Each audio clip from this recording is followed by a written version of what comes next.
విప్లవాల ద్వారా పరిసరాలన్నింటినీ మార్పు తెచ్చుకోవాలని కూడా ప్రపంచంలో అందరూ తహతహలాడారు. దానికోసం ప్రయత్నించి పనిచేశారు కూడా. సామ్యవాదం, సమాజవాది, ఇంకా ఇంకా ఇతర వామపక్షీలు వాళ్ళు వీళ్ళు ప్రయత్నిస్తూనే ఉన్నారు. కానీ ఈ భౌతిక విప్లవము ఏ పెద్ద మార్పు తీసుకురాలేదు. తీసుకొచ్చిందా? లేదమ్మా. ఆనాడు రాముడు అవతరించిన కాలంలో కూడా రాక్షసులున్నారు. వాళ్ళ రాక్షస ప్రవర్తనతో సాధు సత్పురుషులందరినీ బాధించారు. అప్పుడు ఉంది, రాముడు వచ్చాడు వెళ్ళాడు. మరి సమాజంలో ఏం మార్పు వచ్చింది? మళ్ళీ త్రేతాయుగం వెళ్ళి ద్వాపర యుగం వచ్చింది. కృష్ణుడు అవతరించాడు. అప్పుడు కూడా ఎంతమంది రాక్షసులు, అసురులు, హీనులు, క్షీణులు ఉన్నారు కదా. ఉన్నారు. ఏం మార్పు వచ్చింది సమాజంలో? ఇప్పుడు కలియుగం వచ్చింది. ఇంకా ఇంకా ఇంకా ఎక్కువగా ఉంటున్నారు. భౌతికంగా ఏ మార్పు ఎవ్వరూ తీసుకురాలేకపోయారు. దేవుడనుకున్నవాడు అనేక అవతారాలను ఎత్తి తాత్కాలికంగా అప్పటి ఆ సమస్యల్ని పరిష్కారం చేశాడేమో అంతే. అంచేత కానీ ఈ భౌతిక విప్లవం పెద్ద మార్పు ఏమీ తీసుకురాలేదు. ఇవన్నీ యథార్థాలు చెప్తున్నాను నేను. ఏ దేవతల్ని ఎవరిని తక్కువ చేసి మాట్లాడట్లేదు. ఎవరు వచ్చినా ఎంత చేసినా అది అప్పటికే తప్ప తర్వాత మళ్ళీ పాత ప్రవృత్తులన్నీ అలాగే ఉంటున్నాయి. వాళ్ళందరికీ ఇప్పుడు ఒక గురుపీఠమే ఏర్పడింది. నూతన ధనిక వర్గాలు ఏర్పడ్డాయి. నూతనమైన పీడక వర్గం ఒకటి ఏర్పడింది.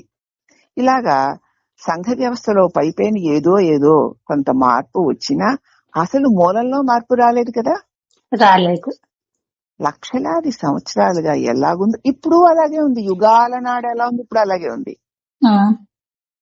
ఏ దేవతలు ఏ అవతారాలు ఎత్తి దుష్ట శిక్షణ చేసి శిష్ట రక్షణ చేసి అవతారం సాధించాక మళ్ళీ దుష్టులు పుట్టుకొస్తూనే ఉన్నారు లక్షలాది సంవత్సరాలుగా. అంచేత మనం ఒక్కసారి ఇవన్నీ జాగ్రత్తగా గమనిస్తూ అసలు మనం ఎందుకు ఇలా జీవిస్తున్నాము, మానవులు ఎందుకింత అధోగతి పాలైపోయారు అని పరీక్షిద్దామా? మనం కలిసి పరిశోధిద్దామా? మనం ఇప్పుడు సిద్ధాంతాల గురించి, నమ్మకాల గురించి, మతంలోని పిడివాదాల గురించి మాట్లాడుకోవద్దు. ఈ సిద్ధాంత రాదా అంటారు, ఈ మతాల్లో ఉన్నటువంటి వాదాలు, దాని గురించి కాదు. అందరూ కలిసి మొదట మనం నివసించే సమాజాన్ని పరిశీలించి చూసి దానికోసం మనం ఏమి చెయ్యాలి అన్నదాన్ని ఆలోచిద్దాం. ఈ వక్త అంటే మాట్లాడే అతను దాని గురించే మాట్లాడుతున్నాడని తెలుసుకోండి. అంటే మీకు సంబంధించిందే మాట్లాడుతున్నాడు, వేరొక దాని గురించి మాట్లాడడం లేదు. ఇతడు మానవ మాతృని గురించి అంటే నీ గురించి అంటే మన గురించే ఆయన చెప్పేదంతా మాట్లాడుతున్నాడు. ఈ భూమి మీద యుగాల తరబడి నివసించిన మానవుడు, ఎంతో అనుభవంతో పరిణితి చెందిన మానవుడు, ఎంతో విజ్ఞానాన్ని, సాంకేతిక విజ్ఞానాన్ని, మనస్తత్వ విజ్ఞానాన్ని కూడా ఆర్జించిన ఈ మానవుడు నేడు ఇట్టి అధ్వాన్న స్థితికి, ఇట్టి దుర్గతికి, ఇట్టి అస్తవ్యస్త పరిస్థితికి ఎందుకు దిగజారిపోయాడు? ఆ విషయం మీద ఈ వక్త మాట్లాడుతున్నాడు. తెలిసిందా? నేను దేని గురించి మాట్లాడుతున్నానో తెలిసిందా? మానవుడు నివసిస్తూనే ఉన్నాడు, ఎంతో అనుభూతిని చెందాడు, ఎంతో విజ్ఞానాన్ని పొందాడు. ఈ సాంకేతిక విజ్ఞానాలతో ఈ ఫోన్లు, ఈ గేమ్లు ఇవన్నీ వచ్చేసాయి కదా, పరికరాలు, ఇవన్నీ సంపాదించాడు. మనస్తత్వ విజ్ఞానవేత్తలు కూడా ఎంతో మంది మనస్సుల గురించి విజ్ఞానంతో మనసు ఎలా పనిచేస్తుంది, దాని ప్రభావం ఎలా ఉంటుంది, దాన్ని ఎలా తగ్గించుకోవాలి, ఎలా పెంచుకోవాలంటూ మనస్తత్వ విజ్ఞాన శాస్త్రవేత్తలు కూడా ఆర్జించిన మానవుడు మరి ఎందుకు ఉన్నత స్థితిని పొందకుండా ఇంత అధ్వాన్నంగా ఉన్నాడు? ఇట్టి దుర్గతికి పట్టింది ఎందుకు? ఎందుకు ఇంత అస్తవ్యస్త పరిస్థితుల్లోకి దిగజారిపోయాడు? ఫోన్ కనుక్కున్నాడు. ఫోన్ వల్ల కమ్యూనికేషన్స్ తేలికయ్యాయి కదా. తర్వాత స్మార్ట్ ఫోన్ కనుక్కున్నాడు. దానివల్ల ప్రపంచం అంతా అరిచేతిలోకి వచ్చేసింది. ప్రపంచాన్ని అరిచేతిలో పెట్టుకోగలుగుతున్నాడు కదా. అవునమ్మా. దాన్ని అరిచేతిలో పెట్టుకోవడం వల్ల వీడికి ఏమైనా మేలు కలిగిందా, కీడు కలిగిందా? మేలు కంటే కీడే ఎక్కువ తెలిసేసుకుంటాడు ఎక్కడెక్కడ ఏం జరుగుతుందో, ఎలా జరుగుతుందో. వీళ్ళు వెధవలట, వాళ్ళు వెధవలట, వీళ్ళు ఇలా చేసేట, వాళ్ళు అలా చేస్తే వాన వస్తుందట, ఎండ వస్తుందట, వరద వస్తుందట, ఈ రోగం వచ్చిందట, ఆ మంది వేసుకోవాలి, ఆ రోగం వచ్చింది, ఈ మంది వేసుకోవాలి, ఇవన్నీ వచ్చేస్తున్నాయి. ఇన్ని తెలుసుకుని వీడు బాగుపడుతున్నట్ట, పాడైపోతున్నట్ట? ఈ సాంకేతిక విజ్ఞానం ఇంతగా ప్రబలినా దాని వల్ల మనం కీడే పొందుతున్నాం తప్ప మేలు లేదు. ఇది లేని రోజుల్లో ఉన్న వాళ్ళే ఇంకా సుఖంగా శాంతిగా ఉన్నారు. అవునమ్మా. కాబట్టి ఎందుకు ఇలా దిగజారిపోతున్నాడు? ఈ వక్త ఏం మాట్లాడుతున్నాడో మీకు అర్థమైంది కదా. ఏ సిద్ధాంతం గురించైనా, ఏ ప్రచారం కోసం గాని మాట్లాడడం లేదు కృష్ణమూర్తి. ఏ సిద్ధాంతం గురించి గాని, ఏ ప్రచారం కోసం గాని మాట్లాడలేదు. మీ గురించే, మానవ జాతికి ప్రతీకగా మీ గురించి మాత్రమే మనం కలిసి మాట్లాడుకుంటున్నాం.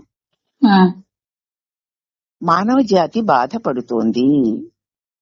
ప్రపంచంలో మానవుడు ఎక్కడున్నా సరే బాధపడుతుంది. అమెరికాలో ఉన్నవాడికి బాధ లేదా? అమెరికా వెళ్ళిపోతే, లేకపోతే రష్యా వెళ్ళిపోతే, లేకపోతే ఎక్కడికో దక్షిణాఫ్రికా వెళ్ళిపోతే, ఇంకేదో ఎక్కడికో వెళ్ళిపోతే వాడు సుఖపడుతున్నాడా? వాడికి బాధ లేదా? వాడికి రోగం రాదా? వాడికి కష్టాలు లేవా? ఇక్కడ లేని ఏ గొప్ప సుఖాన్ని అక్కడ వాడు పొందుతున్నాడు? గంధం ధరించిన తర్వాత ఎటువంటి దేశకాల పరిస్థితుల్లో ఉన్న బాధపడక తప్పదు. ఎంత ఆందోళన, తీరని సంశయాలు, ఎడతెగని ప్రయాసలతోటే తన అంతరంగంలోనూ బహిరంగంలోనూ కూడా బాధపడుతూనే ఉన్నాడు. శారీరకంగా ఎంత శ్రమ పడిపోతున్నాడో, మానసికంగా ఎంత నలిగిపోతున్నాడో. మీకు మాత్రమే అతనికి పెద్ద పెద్ద భయాలు ఉన్నాయి. మనసు కుంగిపోతూనే ఉంటుంది. బాబోయ్ ఏమైపోతుందో ఈ రోజు ఆఫీస్ లో ఏదో పని, లేకపోతే వర్క్ చేసే వర్క్ లో ఏ చిన్న అక్షరం తేడా వచ్చినా దాని ప్రభావం ఏమైపోతుందని భయపడిపోతూ ఉంటాడు. మీకు మాదిరిగానే అతడికి కూడా పెద్ద పెద్ద భయాలున్నాయి. అతడి మనసు కూడా కుంగిపోతూ ఉంటుంది. అన్నిటను అనిశ్చిత పరిస్థితి, సంశయాలు. ఏమో రేపు ఎలా ఉంటుందో, ఇలా వీళ్ళతో వీళ్ళు ఇలా ఉండకపోతే ఎలా ఉంటుందో, అలా ఉంటే ఎలా ఉంటుందో, రేపు ఎలా ఉంటుందో, నాకేమో ఇదేగా. ఇప్పుడు శుభ్రంగా ఉన్నావు హాయిగా, కానీ నువ్వేం చేస్తున్నావు? నిన్నని చూసి రేపును ఊహించి భయపడుతూ బాధపడుతూ ఉన్నావు. ఇప్పుడిక్కడ బాగున్నాను కదా, ఇప్పుడు ఇక్కడ నన్ను ఇలా ఉంచినదేదో ఎప్పుడు ఎక్కడ ఎలా ఉంచాలో అలా ఉంచుతుంది అని నిశ్చితంగా ఉన్నవాడు ఎవడైనా ఉన్నాడా? ఎవడూ లేడు. కాబట్టి మనకు మానవ జాతికి భేదం లేదు. మీకున్నూ మానవ జాతికి భేదం ఉందా? లేదు. మీరే కదా మానవ జాతి అంటే. ఈ మాటను మానవ జాతి అంటే నిన్ను కూడా కలుపుని మానవ జాత, నిన్ను విడిచి మానవ జాత? నన్ను కలుపుకొనే. దీన్ని బాగా శ్రద్ధగా వినండి. నన్ను కాదు అందరు చెప్పుకుంటావు, నాకు కాదు ఎవరికో చెప్తున్నారు అనుకుంటావు. ప్రతి నిన్ను కూడా కలుపుకునే వినాలి, తెలుసుకోవాలి. అవునమ్మా. కాబట్టి అసలు వినడం అనేది గొప్ప కళ. ఆ సంగతి మీకు తెలుసా? చక్కగా ఏకాగ్ర చిత్తంతో ఒక వ్యక్తి చెప్తుంటే ఆయన యొక్క మాటల వెనకాతల ఉన్న సారాన్ని అన్య విషయ చింతన లేకుండా ఏకాగ్రంగా వినడం గొప్ప కళ. ఒకరు చెప్పేదాన్ని పూర్తిగా వినడం అనేది గొప్ప కళల్లో ఒకటి. దానిని మనం పెంపొందించుకోవడం లేదు. విను, ముందు వింటే నీకు విషయం అర్థమవుతుంది, అప్పుడు మాట్లాడు. ఈ విధంగా ఒకరు చెప్పేదాన్ని మీరు పూర్తిగా వింటూ ఉంటే మిమ్మల్ని మీరు వింటున్నట్లే ఉంటుంది. ఇప్పుడు ఏదో అమ్మ చెప్తున్నారు అంటున్నావు, ఏకాగ్రంగా వింటున్నావు, అవన్నీ నీ లోపల నీకు తెలిసిన వాటి వల్ల లాగానే ఉంటాయి కదా. అవునమ్మా. ఇవి నా భావాలే, ఇవి నా భావాలే అని నీకు నిన్ను నువ్వు వింటున్నట్లు ఉంటుంది. దానిలో నీ అహంకారం అడ్డేసి ఆ వినడం మానేస్తే చెదిరిపోతావు గాని ఏకాగ్ర చిత్తంతో వింటూ ఉంటే నిన్ను నువ్వే వింటున్నట్లు ఉంటుంది. అవునమ్మా. అంటే నీ సొంత సమస్యలని, నీ అనుమానాలని, అనిశ్చయాలను, మీ దుఃఖాన్ని, మీ దుర్దశను, మీ కంగారుని, మీ కలవరపాటుని, మీ బద్ధత కోసం మీరు పాకులాడడాన్ని అన్నింటినీ మీరు వింటూ ఉంటారు. అతను అదే చెప్తా ఉంటాడు, ప్రతి మనిషి ఇలా ఉన్నాడు, ఇలా ఉన్నాడు, ఇలా ఉన్నాడు అని చెప్తే నిన్ను గురించే చెబుతున్నాడు అని వినాలి. వాళ్ళెవరో మానవ సంఘానికి చెప్తున్నారు అన్నట్టు వింటారు అన్నపూర్ణం గారు. నన్ను గురించే, ఆ మానవ సంఘంలో నేను కూడా ఒకడిని కదా. ఆ చెబుతున్నవన్నీ నన్ను గురించే, ఇవన్నీ నాలో ఉన్నాయి, నాలో ఉన్నాయి, నాలో ఉన్నాయి, నన్ను గురించే చెప్తున్నారు.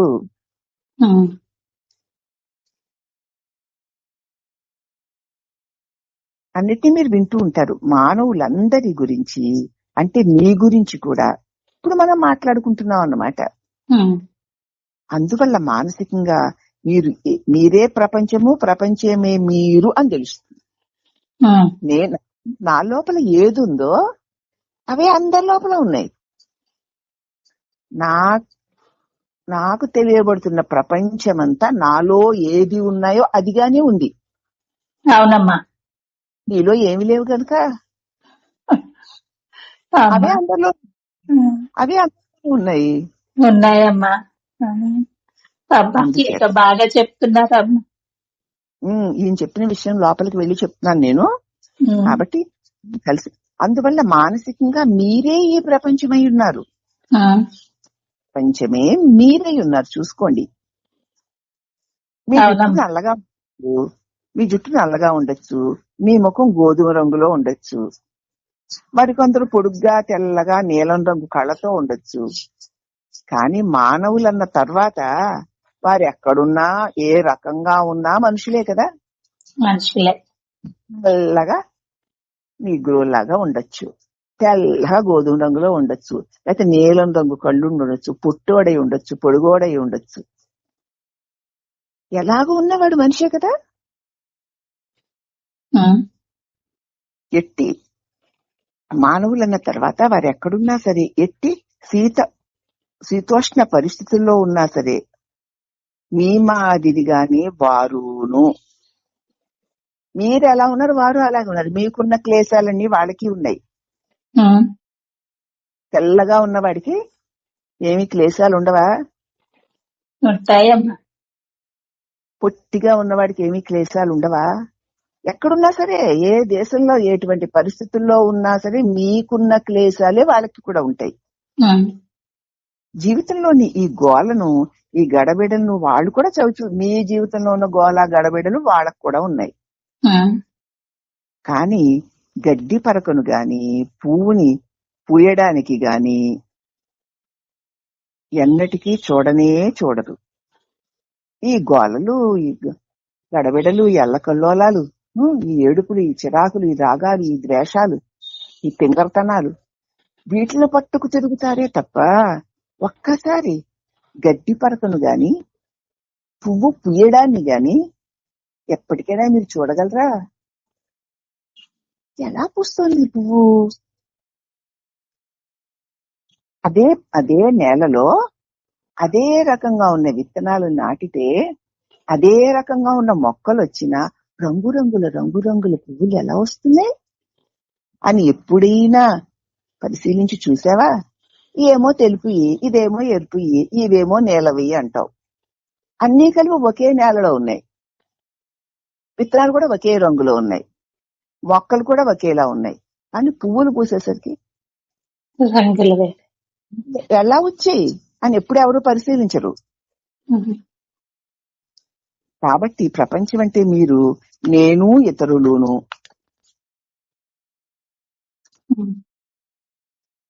ఇది కల్పిత సిద్ధాంతం కాదు. ప్రపంచం అంటే మనకేంటంటే నేనును, ఇతరులు, నా చుట్టూ ఉన్నటువంటి జనాలు, నా చుట్టాలు, నా పట్టాలు, నా చుట్టూ ఉన్న జనాలు, ఇదే ప్రపంచం అనుకుంటారు.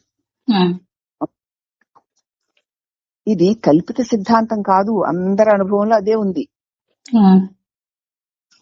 గుడ్డిగా నమ్మవలసిన విషయం కాదు, మన అందరి అనుభవంలో ఉన్నదే కదా అది. ఏమిటి? మీరే ప్రపంచం, ప్రపంచమే మీరు. మీ లోపల ఏదైతే ఉందో ప్రపంచంలో అందరిలో అదే ఉంది. ఇక్కడ సత్య వస్తువు గురించి కాదు, నాలో ఉన్న, నా మనసులో ఉన్న రకరకాల భావాలు అవే అందరిలోనూ ఉన్నాయి. మీరే ప్రపంచం, ప్రపంచమే మీరు అనేది పరిశీలించి చూడండి, యథార్థమా కాదా? మీరు ఈ విషయాన్ని వింటున్నారని నేను తలుస్తున్నాను. శ్రద్ధగా చెబుతున్నదాన్ని చెబుతున్నట్లుగా మీరు మీ లోపల మిమ్మల్ని చూసుకుంటూ వింటున్నారు అనుకుంటున్నాను నేను. అటువంటి వాక్యాన్ని వింటే విచిత్రంగా అనిపించవచ్చు, కానీ తర్క సంగతము కాని వాస్తవం గాని కాదని అనిపించవచ్చు. అందువల్ల మీరు దాన్ని కొంత మట్టుకు విని ఇంకా ఇది మానేసి ఇతర విషయాల గురించి మాట్లాడితే బాగుండును అనుకుంటారు. ఎంతసేపు నిజమే అయితే ఇంకేంటి మరి దీని గురించే పట్టుకు లాగుతాడు, పీకుతాడేంటి, ఇంకేదైనా చెప్తే బాగుండు అని నీ మనసులో అనిపిస్తుందని నాకు తెలుసు అంటున్నాడు ఆయన. అదే అమ్మా,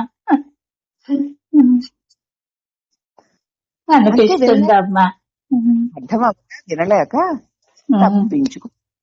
తప్పించుకుపోతారు. కానీ దయచేసి ఈ వక్త చెప్పే విషయంతో పాటు మిమ్మల్ని మీరు కూడా చూసుకుంటూ వినండి. అంటే మీ మనస్సులో, మీ హృదయంలో, మీలో కలుగుతున్న స్పందనలో, మీ సమాధానంలో ఏం జరుగుతుందో వినండి. దీంతో పాటు పక్షుల కిలకిలా రావాలను వినండి, కారుపోతున్న శబ్దాన్ని వినండి. ఇలా వింటూ వింటూ ఉంటే మీ మనస్సులు కోమలాలు, జీవంతవాలు, క్రియాశీలములు అవుతాయి. దానిని వినండి. మీ లోపల మీ మనస్సు ఏం మాట్లాడుతోందో వినండి. అది మాట్లాడే తీరుని బట్టి దాని గుణగణాలను గ్రహించండి, దాని వ్యవహారాలను వీక్షించండి.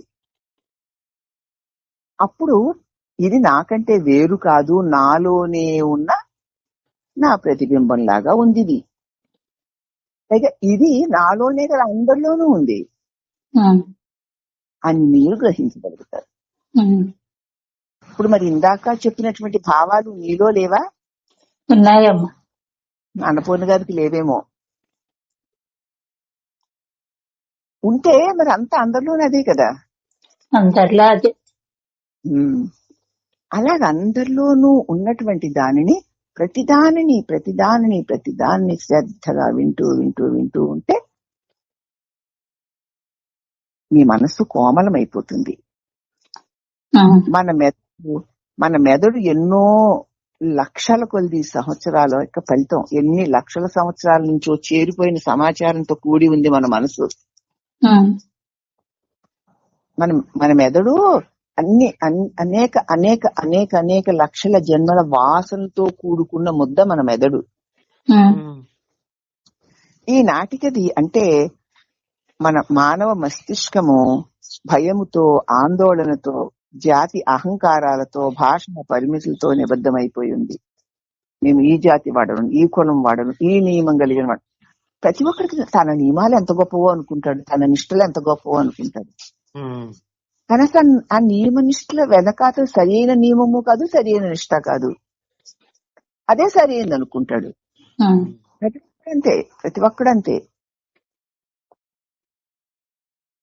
తక్కిన మానవ జాతితో అభేదంగా ఉన్న మీరు మానవ మాతృలుగా సమూల పరివర్తనము పొందాలి అంటే దానికి తగిన నూతన సమాజమును ప్రపంచంలో ఎలా నిర్మించాలి అన్నది ఇప్పుడున్న ప్రశ్న.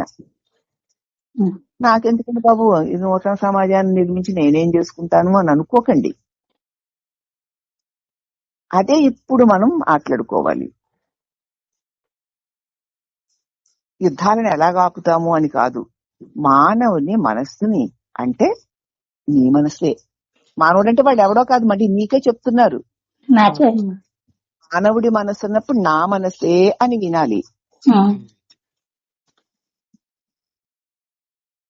అంటే మీ మనస్సుని, మీ హృదయాన్ని, మీ పరిస్థితిని మీరు చూసుకోవాలి. దాన్ని పూర్తిగా మార్చివేయడం సాధ్యం అవుతుందా లేదా అనేది ప్రధానమైన చర్చనీయాంశం. ఇప్పుడు ఇలా ఉంది నా మనసు,